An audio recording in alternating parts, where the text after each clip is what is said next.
Jonathan Lee Riches Investigates. I am covering the Moscow, Idaho case. I am at the Reflecting Pool in Washington, D.C. The Reflecting Pool is actually empty. Why am I at the Reflecting Pool? Well, I'm thinking about the victims and perpetrator in the Moscow, Idaho case, reflecting on what happened. Bryan Kohberger, the Reflecting Pool.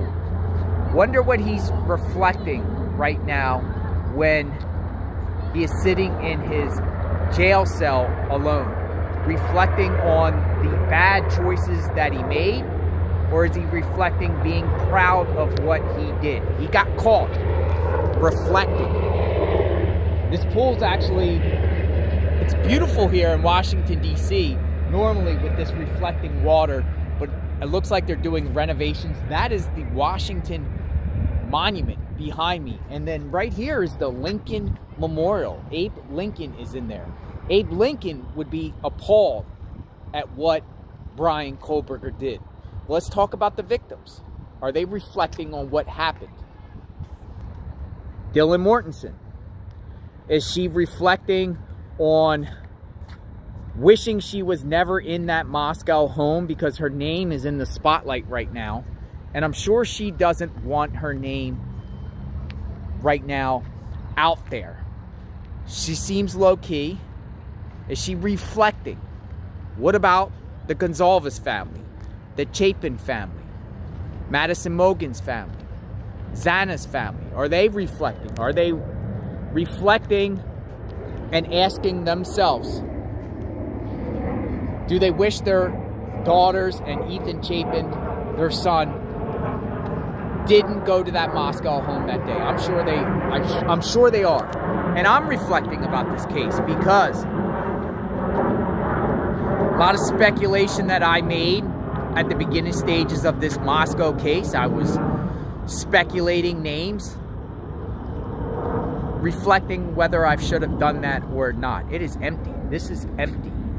There's just a little bit of water. But if you ever come to the Washington, D.C. area, you got to check out the reflecting water. And look, this is the nation's capital. Caution, stay out of reflecting pool. Cleaning in progress. I wanted to come here to reflect. Reflect on my path. But I'm wondering, with the Moscow, Idaho case, studying this case, whether Bryan is reflecting, the families, even the prosecutor. Is the prosecutor reflecting? The prosecutor has to have a game plan and a strategy. The prosecution team, because it's not just the head prosecutor, William Thompson, but it's also Jennings. Jennings, the number 2. And let's talk about Bryan Kohberger's defense team. Dan Taylor, Jay Logston. Are they reflecting right now? Do they wish they took this case or not take the case? A lot of money they're getting. What about Chief Fry and the Moscow police? What are they reflecting on? What are you reflecting on?